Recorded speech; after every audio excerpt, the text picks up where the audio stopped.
Bismillahirrohmanirrohim. Assalamualaikum warahmatullahi wabarakatuh.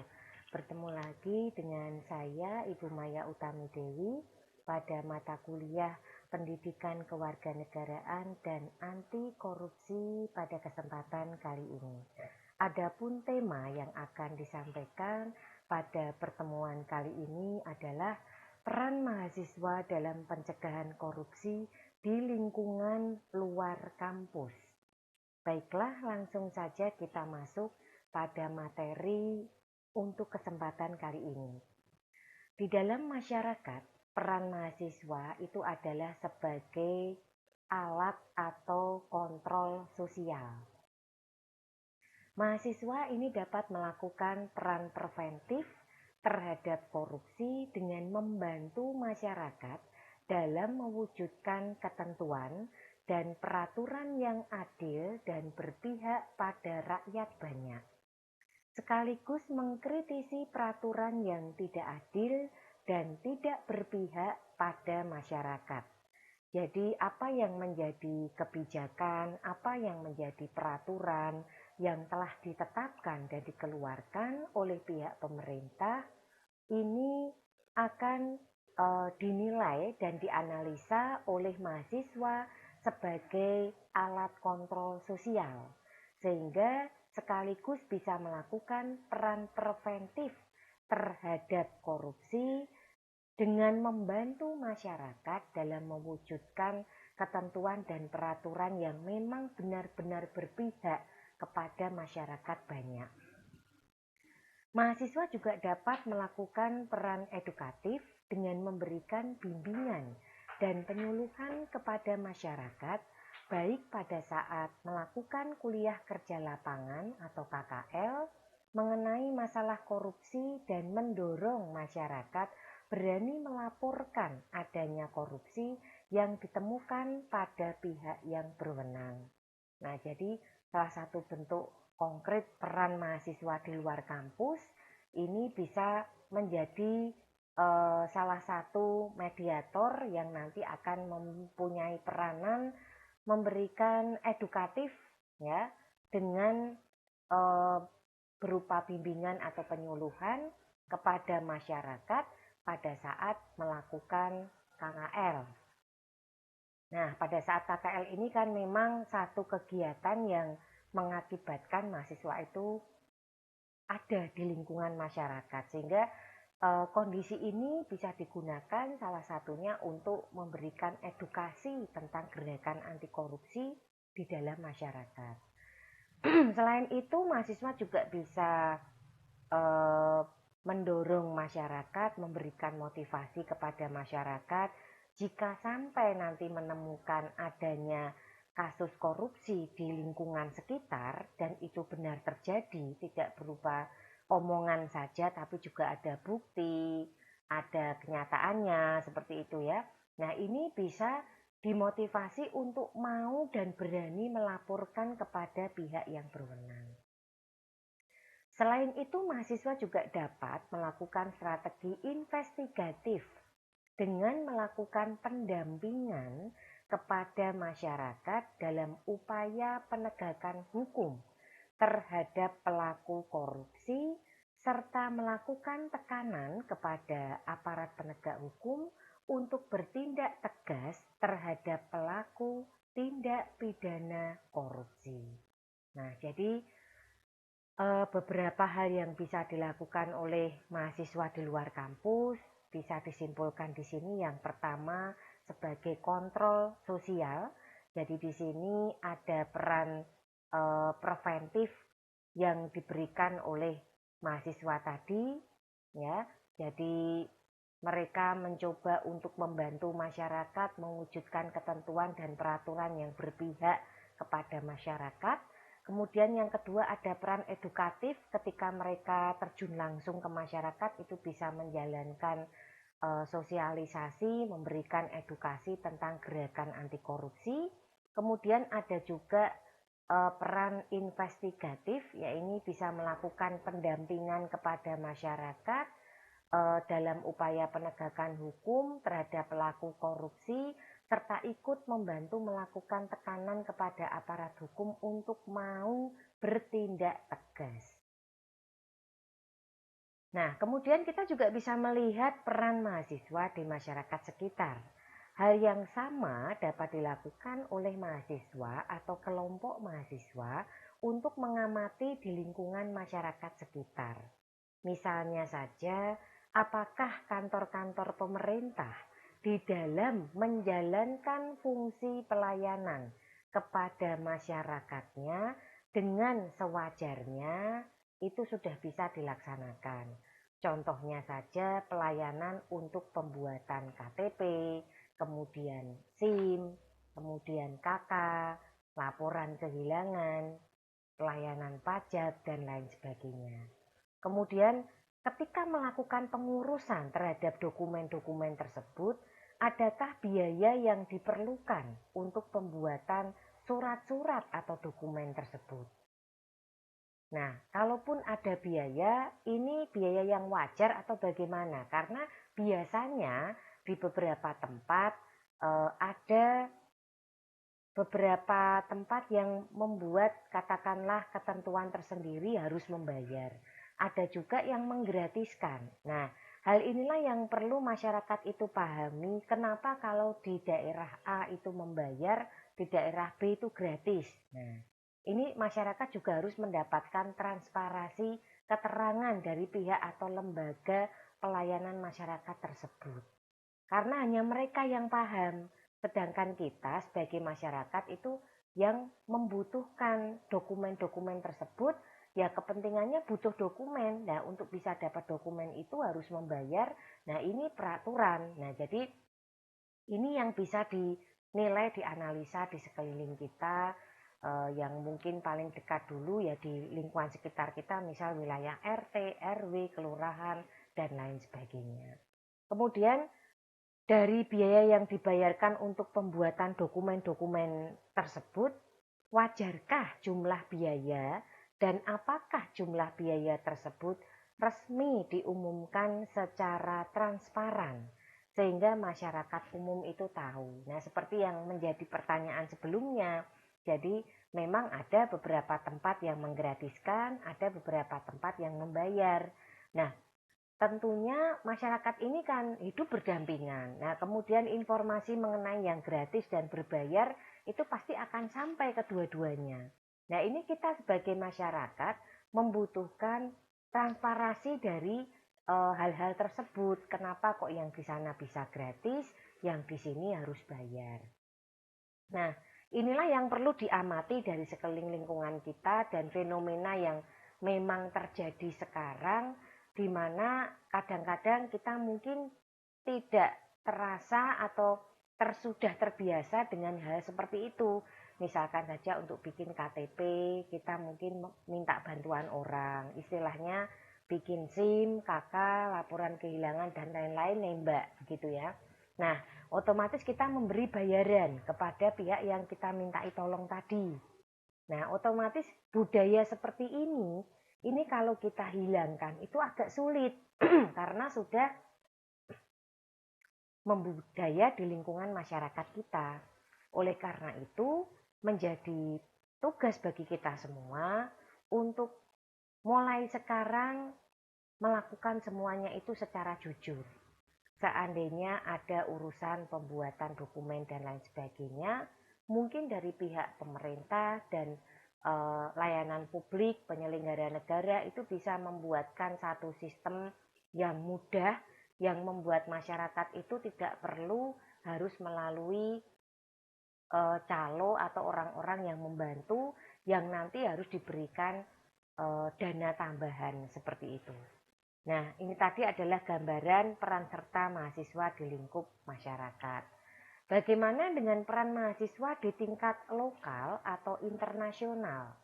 Dalam konteks nasional, keterlibatan seorang mahasiswa dalam gerakan anti korupsi biasanya bertujuan agar dapat mencegah terjadinya perilaku koruptif dan tindak korupsi yang bersifat masif dan sistematis di dalam masyarakat.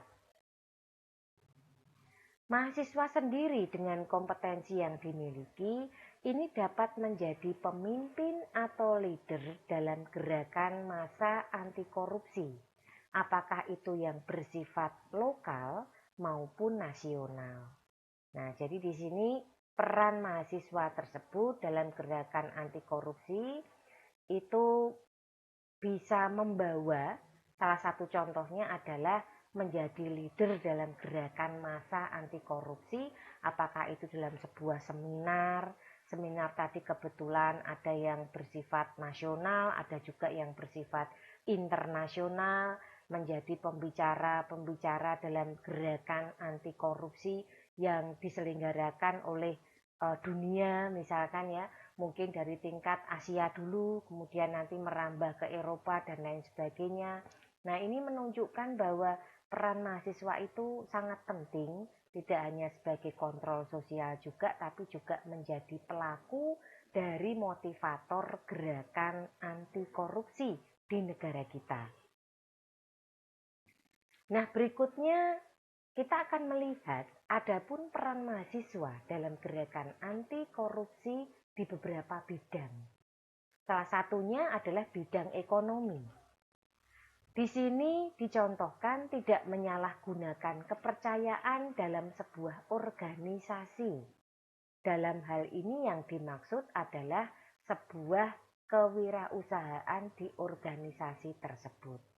Jadi dalam bidang ekonomi bisa saja mahasiswa itu berperan aktif dalam kegiatan kewirausahaan, karena sekarang banyak anak-anak muda itu yang berwirausaha ya, punya mimpi sendiri, tidak mau hanya jadi karyawan tapi mereka lebih memilih untuk menjadi wirausaha. Nah, kemudian ketika kewirausahaan tadi sudah berhasil, kemudian sampai mereka membentuk sebuah organisasi. Nah, ini diharapkan tidak menyalahgunakan kepercayaan yang sudah diberikan di dalam organisasi tersebut. Misalkan dipilih menjadi ketua, dipilih menjadi bendahara, atau mungkin dipilih untuk menduduki jabatan dalam organisasi yang sangat strategis. Nah, ini diharapkan tidak menggunakan kepercayaan yang diberikan itu untuk hal-hal yang sifatnya mengarah kepada korupsi. Yang kedua, tidak memberikan suap kepada pengurus beasiswa di kampus. Nah, jadi di bidang ekonomi ini tidak hanya masalah kewirausahaan saja, tapi bisa juga kita melihat kepada bagaimana pihak dari kampus itu memberikan beasiswa kepada mahasiswa berprestasi. Nah, harapannya yang diberikan beasiswa ini adalah benar-benar mahasiswa yang membutuhkan dan berprestasi, bukan mereka yang sudah memberikan suap terlebih dahulu kepada pengurus beasiswa di kampus. Ini jangan sampai terjadi. Sehingga dibiasakan dari kehidupan kita sehari-hari, bagaimana kita berinteraksi dengan lingkungan, dengan teman, dengan kampus, dengan masyarakat, dengan bangsa dan negara ini betul-betul adalah kegiatan yang jujur. Dan kemudian yang berikutnya menuntut jaminan atau fasilitas terhadap biaya yang telah dibayarkan pada saat menjadi mahasiswa baru.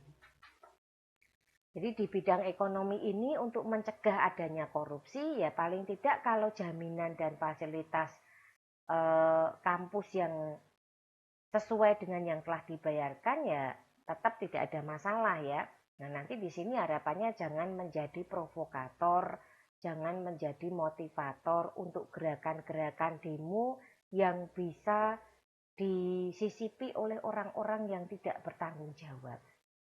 Nah, harapannya di sini apa yang sudah dilakukan dari peran mahasiswa tadi untuk menuntut jaminan ataupun fasilitas terhadap biaya yang telah dibayarkan di kampus, itu betul-betul tuntutan atau demo yang positif. Jadi memang bukan demo yang sifatnya anarkis seperti itu. Baiklah, memiliki kesadaran untuk mengkritisi pejabat atau petinggi atau pemimpin sehingga menghindarkan terciptanya peluang korupsi pada petinggi tersebut. Jadi peran mahasiswa ketika menjadi mahasiswa di lingkup masyarakat ini juga bisa melakukan kritisi, memberikan ide kepada pejabat, petinggi atau pemimpin, dan tentunya ide atau kritisi tersebut ini adalah kritisi yang sifatnya positif, jadi tidak negatif. Dengan adanya anak-anak muda yang kritis, kemudian mereka yang peduli dengan kebijakan, peraturan yang dibuat oleh pemerintah, apakah sudah memihak kepada masyarakat, ini akan menghindarkan terciptanya peluang korupsi dari para petinggi tersebut. Itu tadi adalah peran dalam bidang ekonomi. Nah, berikutnya untuk peran dalam bidang sosial. Salah satu contohnya adalah melakukan pressure dan mengawal kasus korupsi bersama masyarakat dan lembaga pemerintahan. Biasanya dari pihak mahasiswa ini akan meminta jika memang ada kasus korupsi yang tidak sesuai bersama masyarakat dan lembaga pemerintahan untuk ikut mendukung dan mengawal kasus tersebut sampai selesai. Kemudian yang berikutnya memberikan edukasi kepada masyarakat tentang masalah korupsi serta penyebabnya. Ini juga penting ya. Jadi ketika mahasiswa kembali kepada masyarakat, ini bisa memberikan semacam edukasi tentang masalah korupsi yang cukup serius seperti itu. Kemudian apa saja penyebab timbulnya korupsi di wilayah atau negara kita. Ini juga harus diberikan edukasi kepada masyarakat umum. Yang berikutnya mendorong masyarakat supaya berani melapor terhadap pelanggaran korupsi. Ini yang terkadang masih sulit untuk dilakukan. Banyak orang yang kemudian karena tidak berani terus cuek ya. Ada juga yang sebetulnya tahu tapi pura-pura tidak tahu begitu ya. Nah, ini kita harus memupuk rasa keberanian dari pihak masyarakat untuk berani melaporkan jika memang terbukti ada kegiatan yang disinyalir mengandung korupsi seperti itu.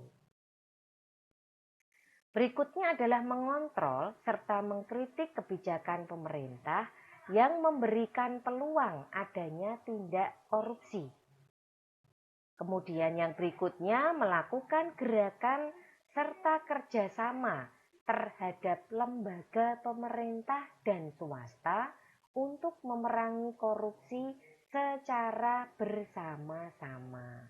Nah, memang gerakan anti korupsi ini bukan merupakan gerakan yang dilakukan oleh salah satu sub bidang saja, tapi memerlukan partisipasi dari seluruh rakyat, bangsa, dan negara Indonesia dari berbagai lini. Apakah dari tingkat masyarakat, kemudian para ulama, kemudian para pemimpin, kemudian bisa juga masyarakat sekitar, ada juga tingkat mahasiswa, ada juga dari akademik ya. Jadi kalau kita lihat memang semuanya membutuhkan kerjasama untuk bisa memerangi korupsi dan menjalankan gerakan anti korupsi ini secara bersama-sama. Nah, itu tadi dalam bidang sosial. Kemudian bagaimana dalam bidang budaya atau kebudayaan? Untuk gerakan kultural ini memiliki tujuan. Yang pertama, memberikan pemahaman tentang korupsi dan bentuk nyata anti korupsi di dalam kemahasiswaan.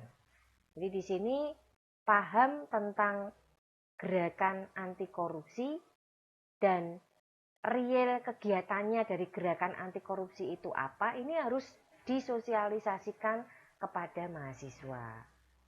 Nah, untuk contoh-contohnya itu bisa disosialisasikan sehingga nanti masyarakat umum itu bisa melihat dan menilai bahwa tindakan-tindakan apa saja yang masuk dalam kategori tindakan korupsi seperti itu. Kemudian yang kedua, menciptakan budaya anti korupsi sejak dini. Nah, harapannya dari budaya anti korupsi sejak dini ini bisa berjalan dengan baik dengan memasukkan pendidikan anti korupsi dalam kurikulum pendidikan baik dari tingkat sekolah dasar, tingkat menengah, sampai dengan sudah tingkat perguruan tinggi seperti itu. Nah, dengan memberikan budaya anti korupsi sejak dini dimulai dari tingkat keluarga dulu, bagaimana kita hidup dengan jujur, bagaimana kita berbicara dengan jujur, bagaimana kita bersikap dengan jujur dalam kehidupan sehari-hari, ini nanti akan berimbas ketika kita katakanlah bergabung dengan masyarakat yang lebih luas. Karena dalam masyarakat yang lebih luas pasti akan banyak sekali pantauan, akan banyak sekali pemikiran-pemikiran yang berbeda tentang anti korupsi seperti itu. Nah, kemudian yang berikutnya membentuk karakter generasi anti korupsi. Ini yang penting juga karena kita menginginkan gerakan anti korupsi ini tidak hanya terjadi pada saat ini saja, tetapi diminta bisa berkesinambungan, berkelanjutan ya untuk antar generasi seperti itu. Berbeda dengan sebelumnya, gerakan kultural ini cenderung bersifat aktif. Sehingga gerakan yang dilakukan itu tidak tergantung terhadap isu yang ada. Seperti itu. Nah, berikutnya adalah beberapa model gerakan yang dapat dilakukan pada klasifikasi kultural. Di antaranya, 1. Propaganda integritas akademik. Salah satu bentuk kecil korupsi adalah kecurangan akademik. Untuk itu, sebagai pemupuk budaya anti korupsi, perlu ditingkatkan propaganda integritas akademik bagi mahasiswa. Upaya ini adalah untuk mencegah bibit korupsi yang mungkin tumbuh dari kecurangan kecil yang terjadi di dalam pelaksanaan aktivitas akademik di kemahasiswaan. Nah, berikutnya pemahaman korupsi dalam pemerintahan mahasiswa atau student governance. Dalam hal ini mahasiswa diberikan pemahaman tentang definisi korupsi secara luas dan bagaimana cara pencegahannya. Selain itu, ditampilkan contoh-contoh bentuk korupsi di dalam organisasi kemahasiswaan sebagai satu upaya pemupukan kesadaran untuk tidak melakukan tindakan tentang jenis korupsi, ya, tindakan korupsi dalam unit kelembagaan yang kecil. Dengan pemahaman yang ada tentang jenis korupsi yang mungkin terjadi pada organisasi kemahasiswaan, diharapkan penyelenggaraan kelembagaan yang bersih dari korupsi itu mulai diaktifkan oleh mahasiswa sedini mungkin. Propaganda anti korupsi mahasiswa di mana diterapkan dengan memberikan aksentuasi pada peran mahasiswa sebagai penerus kepemimpinan. Bahwa sebagai generasi penerus yang mengharapkan kondisi negara yang bersih, maka mahasiswa harus mampu menjaga kebersihan perilakunya dari tindakan korupsi.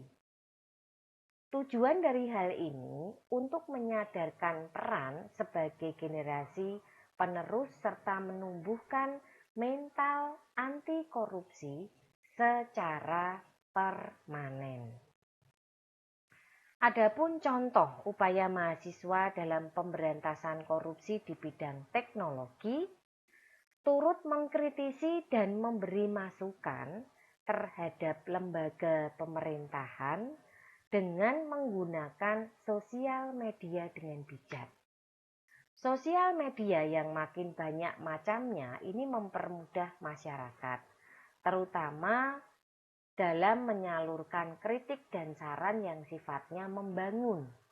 Contohnya saja adalah mengkritik lembaga eksekutif maupun legislatif dalam pengambilan keputusan yang berhubungan dengan perihal negara seperti meninggalkan komentar pada setiap postingan, namun diiringi dengan bahasa yang santun, tanpa adanya provokasi atau ujaran kebencian. Yang kedua, menyalurkan bakat atau kemampuan yang berguna secara online. Untuk mendorong partisipasi masyarakat dalam gerakan anti korupsi, kemampuan mahasiswa di bidang teknologi, terutama dalam editing, dapat disalurkan untuk hal yang bermanfaat bagi negara, contohnya seperti membuat meme, poster, atau film pendek berisi motivasi atau ajakan dalam upaya pemberantasan korupsi. Dengan bantuan adanya media sosial, dapat turut menyebarkan ajakan anti korupsi ke penjuru Indonesia. Yang ketiga, membuat forum diskusi online dalam kaitannya dengan pemberantasan korupsi. Semuanya ini diharapkan mahasiswa nanti dapat tampil di depan sebagai penggerak gerakan anti korupsi yang intinya didukung oleh kompetensi dasar yang dimiliki. Diharapkan mampu menjadi agen perubahan yang mampu menyuarakan kepentingan rakyat, mampu mengkritisi kebijakan-kebijakan yang koruptif.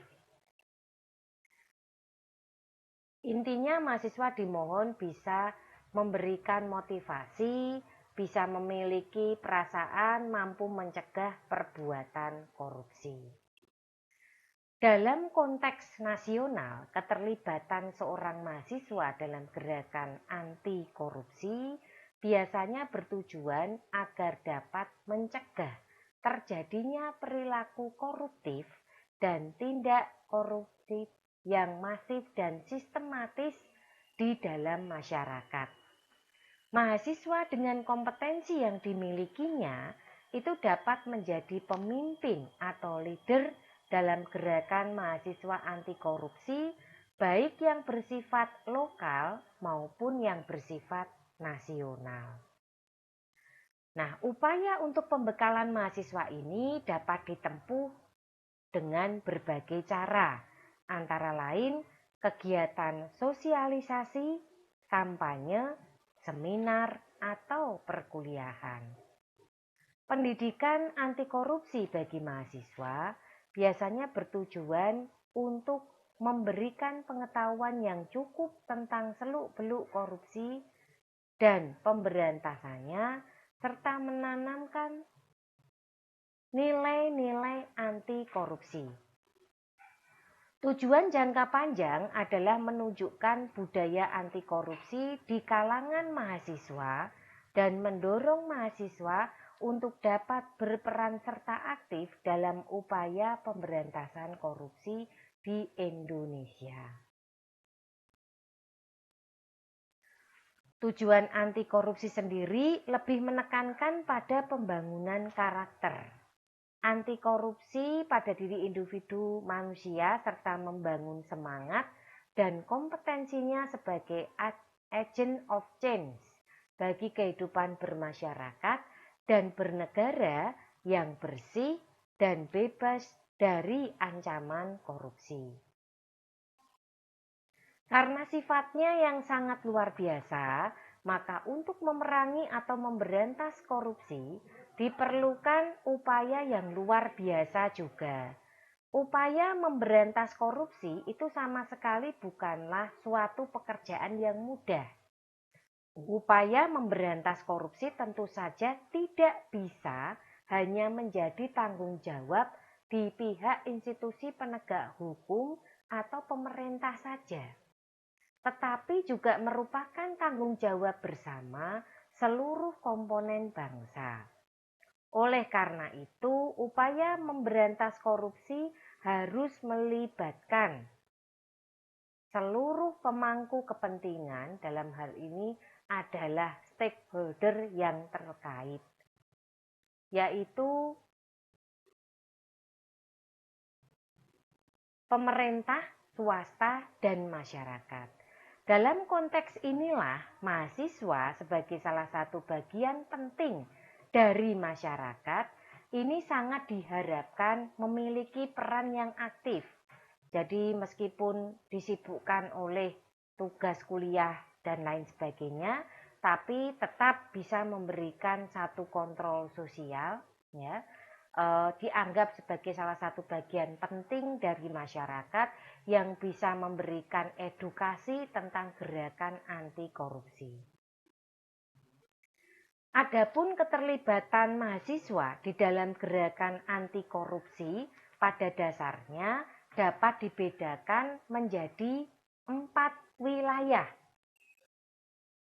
Wilayah apa saja? Yang pertama yaitu lingkungan keluarga. Yang kedua yaitu lingkungan kampus. Yang ketiga, masyarakat sekitar.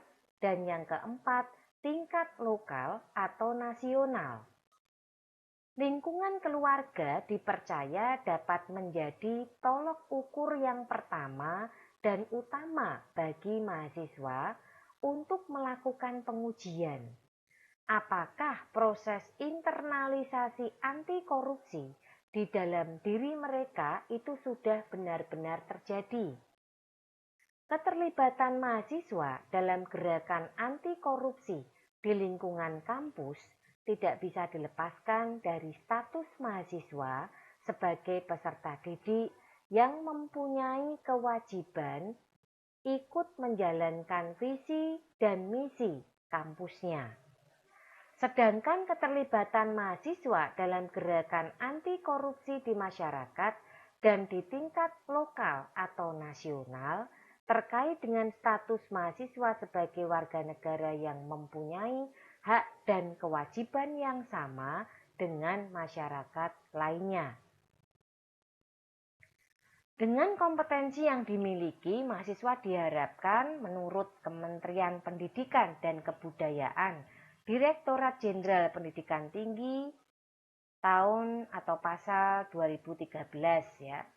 Di sini menyebutkan mampu menjadi agen perubahan, mampu menyuarakan kepentingan rakyat, mampu mengkritisi kebijakan-kebijakan yang koruptif, mampu menjadi watchdog atau anjing penjaga lembaga-lembaga negara dan penegak hukum. Ini adalah kompetensi yang dimiliki oleh mahasiswa. Baik, jadi dari apa yang sudah disampaikan tadi, di sini kita melihat satu bentuk benang merah yang bisa kita ambil bahwa ternyata mahasiswa itu memiliki peranan yang sangat penting di dalam masyarakat. Tidak hanya di lingkup kampus saja, tetapi mahasiswa juga memiliki peranan di tingkat lingkup keluarga ataupun masyarakat luar. Nah, harapannya partisipasi mahasiswa untuk melakukan gerakan anti korupsi di luar kampus ini itu bisa menjadi contoh, bisa menjadi teladan bagi generasi muda yang lain. Karena di sini kita sebagai mahasiswa itu punya banyak kemampuan yang membuat segala alasan, segala analisa yang kita kemukakan itu didengarkan atau dilihat oleh orang lain. Nah, sudah menjadi tugas bagi kita semua, yaitu dari mahasiswa di sini khususnya, untuk bisa mengingatkan jika menemukan hal-hal yang terkait dengan kecurangan publik. Dan kebiasaan-kebiasaan mulai dari kita kecil sampai besar, itu mungkin bisa dijadikan katakanlah acuan ya, untuk ke depan bagian yang kurang pas bisa dihilangkan. Karena fokus kita saat ini adalah pada materi atau peran dari mahasiswa di luar lingkup kampus, begitu. Nah, harapannya dengan memiliki peran-peran yang cukup strategis tadi, salah satunya menjadi agen perubahan. Dengan setelah diberikan sosialisasi, diberikan edukasi tentang gerakan anti korupsi, ini banyak sekali perubahan yang diterima oleh katakanlah masyarakat sekitar. Kemudian mahasiswa ini juga menjadi salah satu bagian yang sering menyuarakan hati rakyat, ya. Jadi intinya harapannya ya menyuarakan kepentingan rakyat, menyuarakan apa yang semestinya menjadi hak dari masyarakat sekitar. Kemudian selain bisa menyediakan katakanlah menyuarakan kepentingan rakyat dan menjadi agen perubahan, ternyata juga bisa mengkritisi kebijakan yang sifatnya koruptif. Jadi kalau memang ada kebijakan, ada peraturan yang dalam tanda petik hanya menguntungkan pihak tertentu, ini ada indikasi untuk mengarah ke tindak pidana korupsi. Oleh karena itu, diharapkan mahasiswa semua sudah memiliki perasaan cinta tanah air, cinta bangsa, dan punya tekad untuk mensukseskan gerakan anti korupsi ini. Baiklah, kira-kira itu yang bisa Bu Maya sampaikan pada kesempatan kali ini. Mohon maaf bila dalam penyampaian ada hal yang kurang berkenan. Akhir kata saya undur diri dulu. Wassalamualaikum warahmatullahi wabarakatuh.